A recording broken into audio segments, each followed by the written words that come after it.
melhor 11, Madalena? Mas qual era o melhor 11? Era o Enzo e o Rios ou era o Leandro e o Osmo? Não. É que de repente as coisas iam mudando. Vitor, mas o problema André é esse. Sheldrup não jogava durante meses. Claro. De repente, é um dos melhores jogadores do campeonato. O Sheldrup e o Prestiani, que foram os extremos que acabaram a temporada, houve um período em que não jogavam, é que nem era uma opção para José Mourinho. E eles estavam lá no plantel, o talento estava lá, e portanto, por isso é que eu digo, esta questão de Marco Silva dar esta injeção a Sudakov, que pode ser um exemplo também para um Ivanovic, que também foi muito pouco utilizado, pode ser um exemplo para um Bruma, para aqueles jogadores menos utilizados, vai dar uma oportunidade a todos. E por isso é que aí é que eu acho que Marco Silva precisava de tempo. Para começar a ver. Não há lugar para começar todos, a Mário. Está bem, mas aí vão depois os melhores. A melhor coisa que pode haver num plantel é a competitividade pela posição. É os jogadores sentirem que não são titulares e que têm que trabalhar todos os dias para garantir essa titularidade. E, portanto, sempre que se sintam ameaçados por um suplente ou por alguém que está na disputa direta pelaquela posição, isso faz com que todos trabalhem bem e a equipa, quem beneficia é o coletivo. E é isto que Marco Silva, eu acho que pretende, que é criar uma competitividade dentro do clube, está a usar o Sudakov como bandeira, mas vamos ver. Porque quando ele começar a trabalhar com o Sudakov é que vamos perceber se o Sudakov encaixa naquele perfil que ele tem ou não. Também é como São Tomé, é ver para querer. Vamos esperar que comece a jogar, porque depois vai haver outro problema. Mas é que eu perguntava, não e depois é joga o Rafa ou o Sudakov. Pois. Quem é que vai para extremo? Vai o Rafa ou vai o Sudakov se sair o Sheldrup? Como é que se vai resolver esta situação? Vêm jogadores novos. Eu acho que Marco Silva vai ter que investir, se calhar, num ou dois jogadores bons, se calhar com custo. Já percebemos que um defesa central é necessário, provavelmente um médio. Fala-se muito na questão do guarda-redes, e a verdade é que Turbin, e a verdade é que Turbin não é aquele jogador que o guarda-redes que tem convencido, não convence os benfiquistas. Também acho que a determinada altura a lesão do Samuel Soares facilitou-lhe a vida a Turbin, que achou que se calhar não era preciso trabalhar mais. E é preciso haver competitividade. E, portanto, só com essa competitividade é que isto vai. Depois o Benfica, quanto a mim, ainda pode cometer um erro gravíssimo, que é a pressa de vender Pavlidis por 20 milhões de euros. Pavlidis garante 30 golos por época. Este garante 30 golos, sabes porquê? Porque na primeira época fez 30 e na segunda fez 30.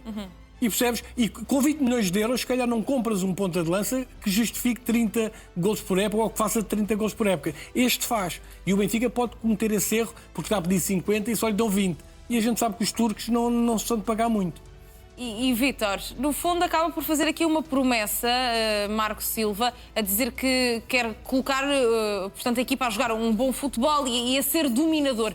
Mas isso não é colocar as expectativas demasiado elevadas e depois, se não são cumpridas, a margem de erro acaba por ser mais curta nesse sentido, ou não, para os adeptos? Eu neste aspecto digo-te que não, porque aquilo que nós fizemos antes do Marco Silva dizer uma sílaba que fosse, foi que o registro futebolístico, ao contrário até de que Rui Costa fez quase uma tábua rasa, embora seja, obviamente, o Rui Costa percebe mais futebol que nós todos juntos, mas fez quase uma tábua rasa na perspectiva de que Mourinho ou Marco Silva era a mesma coisa. Ele quer se referir à estrutura de plantel, porque se basicamente atuam num 4-3-3 ou num 4-2-3-1, isso não implica uma mudança de fundo. Por exemplo, hoje soubemos que um dos treinadores preferidos do Mário Figueiredo e de muitos comentadores aqui da Média Libre, Martín Anselmi, assinou pelo Elche.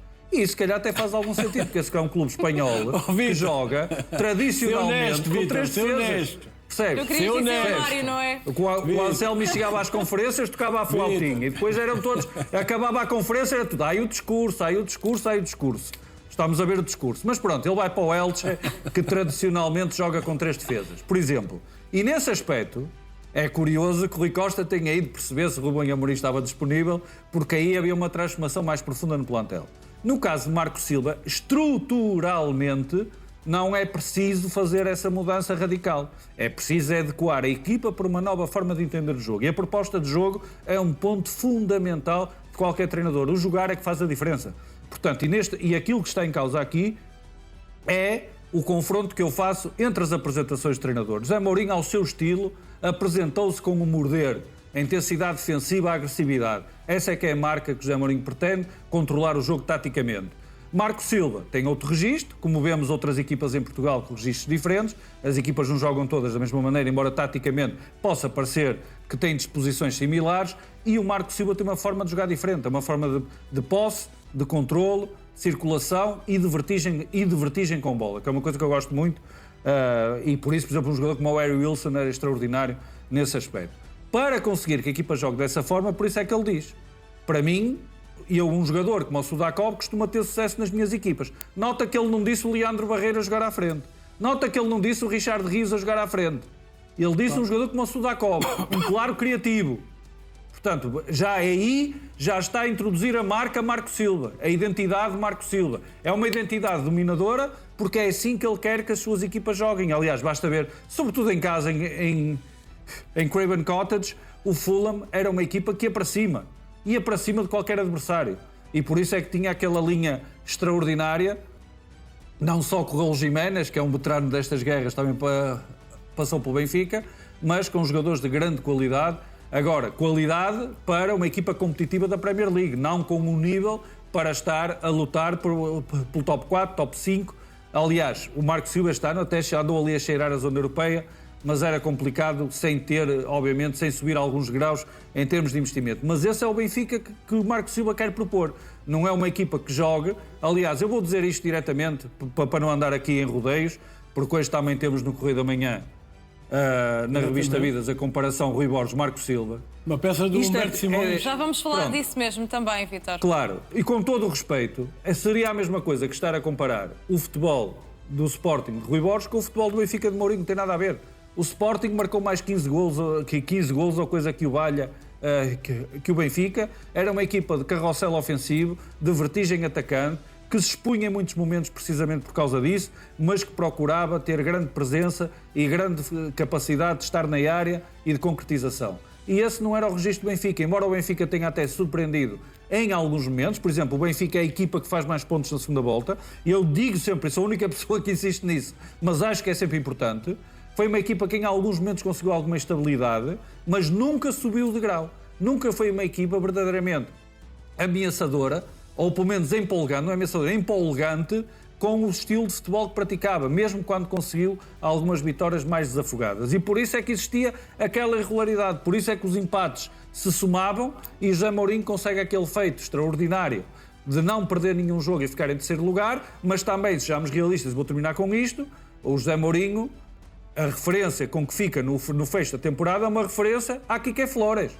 Desde a época 2007-2008, 08-09, que o Benfica não ficava fora da Liga dos Campeões. Portanto, José Mourinho, apesar, repito, desta paixão assolapada para a renovação de contrato, e se havia toda esta paixão assolapada, então tinha que ter sido consumada, e sabemos todos o quanto é importante consumar as paixões, senão é tudo platónico e é pior. Às vezes já não é fugir.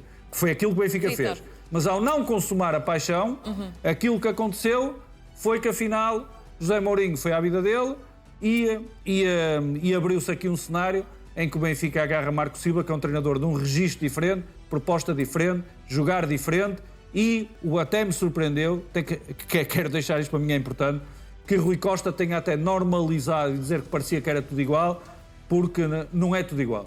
E um Benfica que depois de 17 temporadas fica fora da Liga dos Campeões, mesmo assim, que ter esta paixão assolapada para renovar um treinador só demonstra, repito, aquele poder hipnótico de José Mourinho que é extraordinário. Mas sabes uma coisa? Em Madrid vai ter mesmo que apresentar rendimento, ainda que o discurso e a comunicação vão ser importantes, vai ter mesmo que apresentar rendimento, porque há muita ansiedade de sucesso esportivo no Real Madrid, mas estaremos cá também para ir acompanhando a evolução de José Mourinho no clube aqui ao lado. Sem dúvida, mas Vítor, há pouco tu e o Mário abordavam aqui alguns pontos das declarações de Marco Silva, quando é então oficializado por Rui Costa. Um deles já falámos, era a questão da Liga Europa. O segundo também, a questão do mercado da equipa da Luz. E depois a terceira tinha que ver com a arbitragem, no fundo a dizer que já pagou multas. Está a mostrar para aquilo que vem, Marco Silva, que vai ser se calhar mais agressivo do que José Mourinho? O que é que te parece? Olha, sabes que em muitas alturas eu não acho, por exemplo, às vezes há uma discussão muito interessante sobre o autoelogio. E as pessoas é muito mau quando alguém tem que se autoelogiar, é muito mau. Mas eu também digo outra coisa, se nós não gostamos de nós próprios e daquilo que fazemos e não valorizamos o que fazemos, então também ninguém vai gostar, Madalena. Portanto, neste caso, eu não vou dizer que é um autoelogio, mas foi quase uma autoafirmação, dizendo, meus amigos, atenção que eu também posso rosnar, atenção que eu não sou mansinho, eu não sou manso Silva. Se isto correr para o torto, podem contar comigo para ir à luta. Ainda que haja uma grande diferença, eu vou sempre separar as águas. Com José Mourinho há uma coisa que é garantida, há uma guerrilha semanal.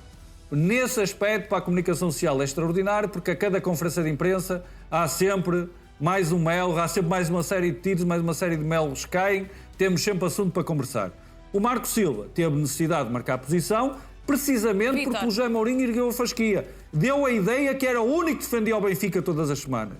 E perante isto, o Marco Silva teve que dizer: eu não sou o Mourinho, mas também estou aqui para dar peito às balas quando for necessário.